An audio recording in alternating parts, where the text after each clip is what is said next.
Ladies and gentlemen, boys and girls, and whiskey lovers of all shapes and sizes, welcome back. And today we have a great whiskey wander for all of you out of the silver state of Nevada at a Costco in Summerlin, which is a suburb of Las Vegas. Kind of a fancy schmancy one. There are some great offerings from Lagavulin, from WhistlePig, from Macallans, as well as some other top dollar scotches and a few new age whiskeys as well. Now, before we get to though, if you do like these videos of the wanders, of the reviews, and of the tastings, and all those good things and all the amazing things we got cooked up for you, don't forget to like and subscribe. That way you can get notified when our newest videos get put up. All right, let's get down to it.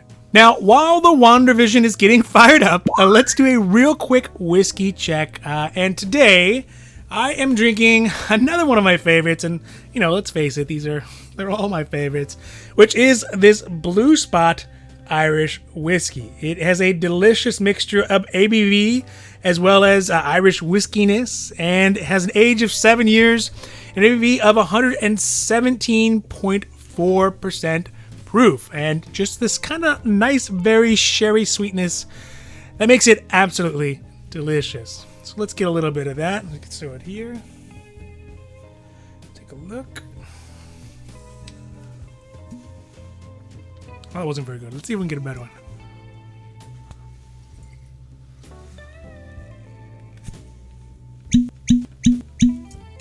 Nah.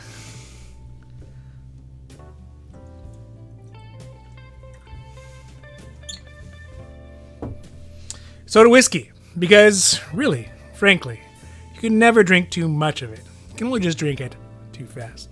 Cheers.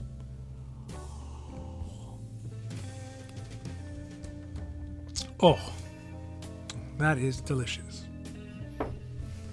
So today we are in a suburb of Las Vegas called Summerlin. It's kind of like an upscale, fancy schmancy neighborhood, you know, with big houses and swimming pools and high-end cars. I think I saw at least 2 Macallans. So we definitely thought that this Costco would be a great place to find some great whiskeys here in Nevada, in Las Vegas. And you know what? We're 100% right. So let's take a look at this week's wander. Now, I'm not sure if you've all seen this Screwball whiskey. I mean, the name is very appropriate. And in general, I am pretty opposed to flavor whiskeys like Crown Royal. You know, they got the peach and they got the apple flavors. There's a couple other ones that they have. But you know what? Peanut butter flavored whiskey kind of sounds kind of appealing. I mean, of course, there's no way I'm going to buy it, but you know, if they had a drink at a bar that was a whiskey concoction that had, you know, like a PB&J kind of flavor to it, man, that would be right up my alley. I don't really know how you'd make that.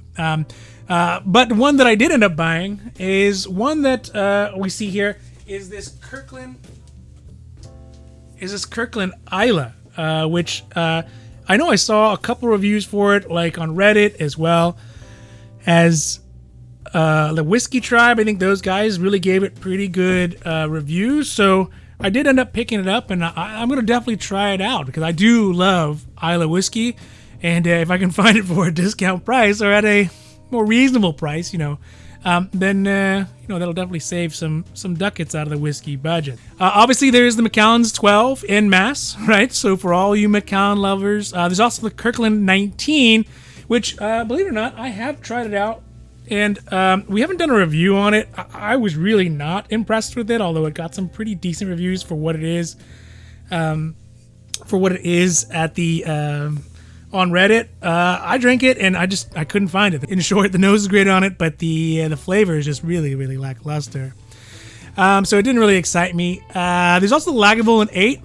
Which I did not pick up on this trip at least, because back here in SoCal, we can actually find it for considerably less than what they're asking for. I saw it at Bevmo for $59.99, at Total Wine for $65.99, so paying $77, sort of out of the question. But it is strange. Las Vegas has like weird pricing where some bottles are way more expensive and other bottles are less expensive. So I don't really know what the rhyme or reason to it is, but in this case, this Lagavulin 8 was more than I wanted to spend on it.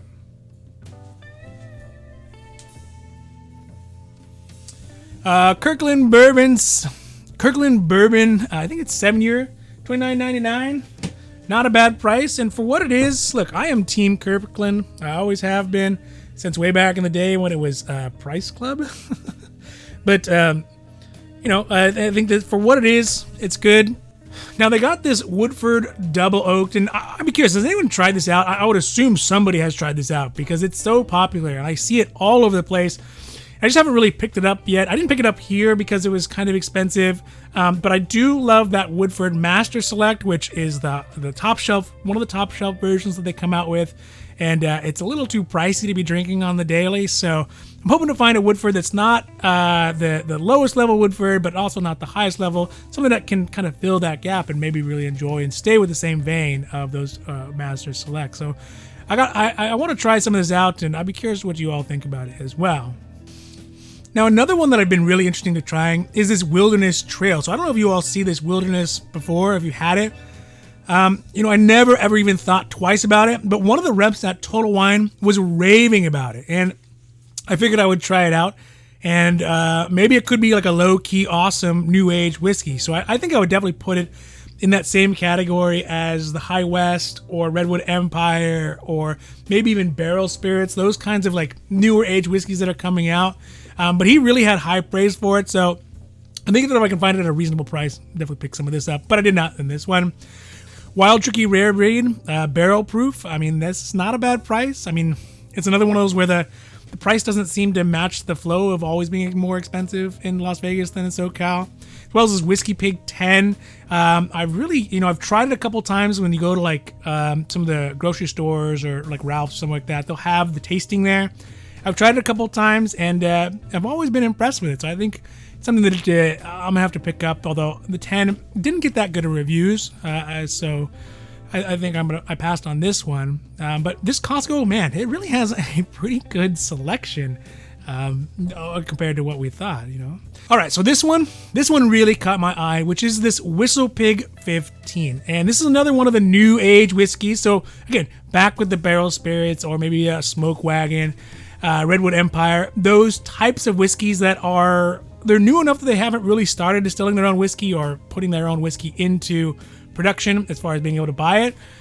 So they're still sourcing it from other places, but they're mixing it together to try to have some really unique and interesting and unusual flavors from what you would have had in the past with whiskey makers.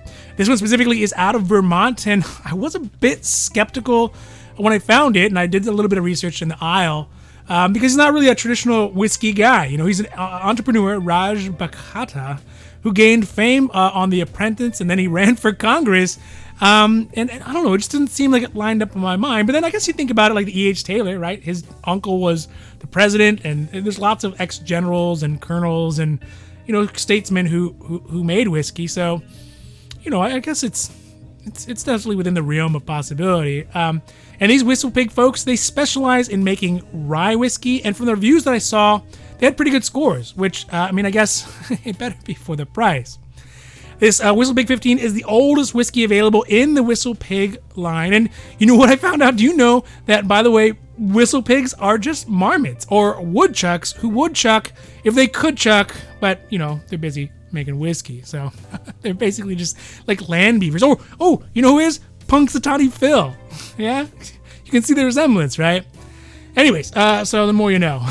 The whiskey is actually from Canada and has initially aged in bourbon casks and then rebarreled in Vermont white oak made from the WhistlePig farm.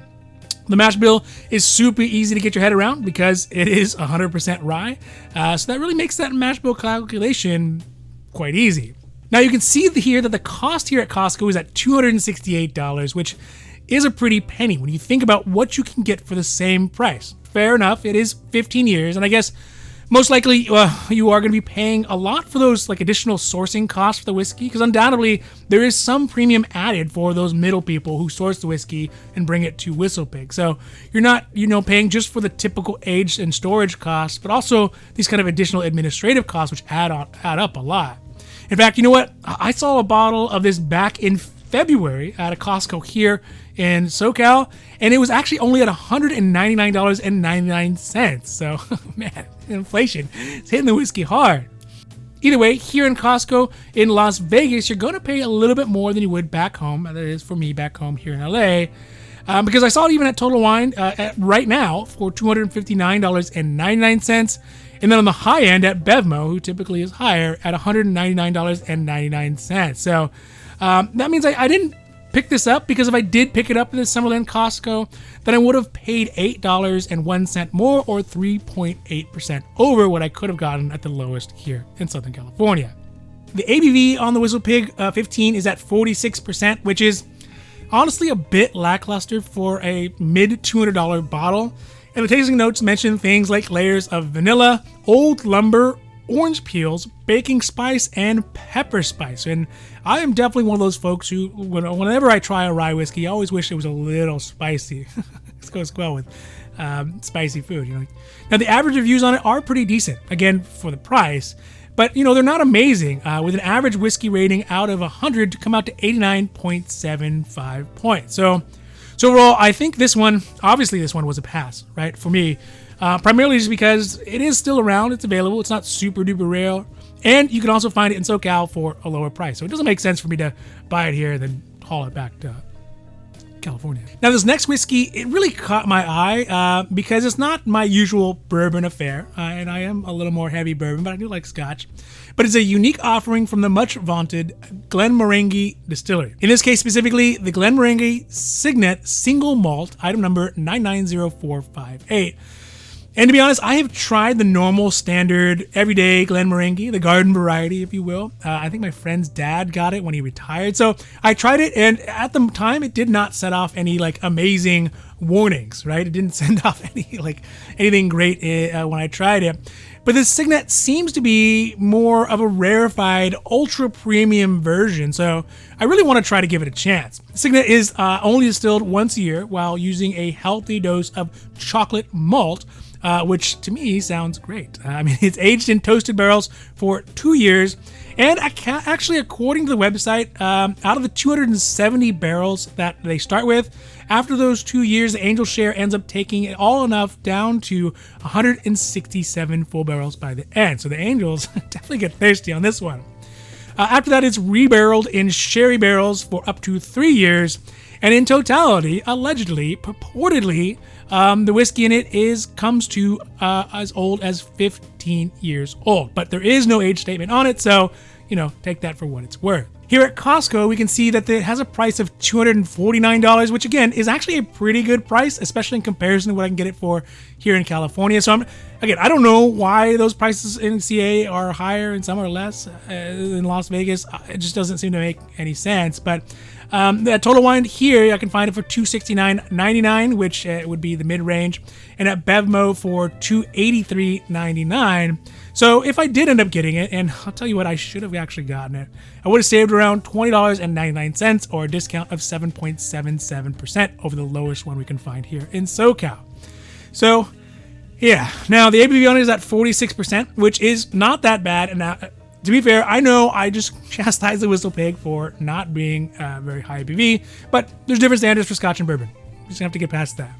And the tasting notes on it mention roasted malt, dark fruit, orchard fruit, and cereal sweetness, which is really right up my alley. That sounds delicious.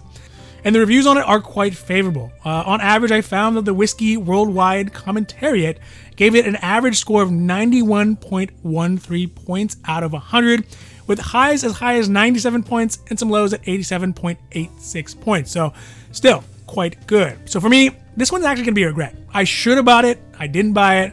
I do regret it. I didn't take my own advice. If you find a whiskey you love, then buy it, right? I didn't, but yeah, I'm gonna have to wait till we can find it and hopefully find it for a reasonable price somewhere around here. All right, so that's it for today's Whiskey Wanders at Costco in Summerlin, Las Vegas, and I hope that you enjoyed it. And if you did, please don't forget to hit that like and subscribe button so you get notified when our newest wanders, our newest tastings, and our newest reviews, and all the other great new stuff we got coming out come out. Now, to end, just as a friendly reminder, even to myself, if you find a whiskey that you love, just buy it. Because if you don't, somebody else surely will. And this time it wasn't even me. All right, I'm out. Have a great rest of your day. And adios.